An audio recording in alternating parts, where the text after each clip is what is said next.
បាទសួស្តីថ្ងៃនេះសូមចែកម្លែកមួយទៅទៅនឹងម៉ាស៊ីន LG កាសែតនេះសេរីថ្មីនេះគឺទៅទៅនឹងការ connect នៅខាងក្រោយវាបានដាក់តំណនេះមួយដើម្បីងាយស្រួលក្នុងការ connect បាទហើយ SIO នេះ12លីហើយតំណនេះត10លីទេដែលគេដាក់ជាមួយនឹងតំណលីតែនៅក្នុង tele របស់ម៉ាស៊ីន LG នេះគឺគេមានដាក់តំណនេះមួយដើម្បីតចេញពី10លី12លី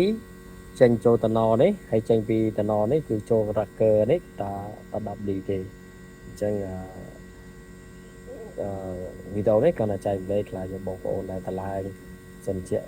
កាសែតនេះតែមានទំហំពិសេសក្តាស់នេះយ៉ាត់ផនច្រឡំដល់ពេលយើងដោះក្បាល tracker មកក្បាល tracker ចាស់វានេះគឺដាក់តែ10លីទេសម្រាប់SIO គឺផ្នែកខាងមុខនោះ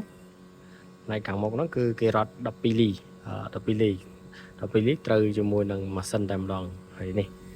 ក្បាល tracker ស៊ីននៃគេភ្ជាប់ជាមួយដល់នេះអញ្ចឹងកុំផន់ច្រឡំថា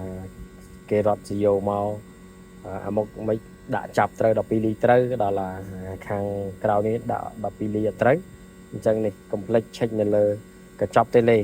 ព្រោះអាតំណនេះគឺគេភ្ជាប់ជាមួយនឹងកញ្ចប់ tele បាទអញ្ចឹងនេះជាវីដេអូចែកម្លែកមួយដែលខ្ញុំបានជួបបទពិសោធន៍ថ្មីដែរតាមម៉ាស៊ីននេះទៅស៊េរីថ្មីបាទអញ្ចឹង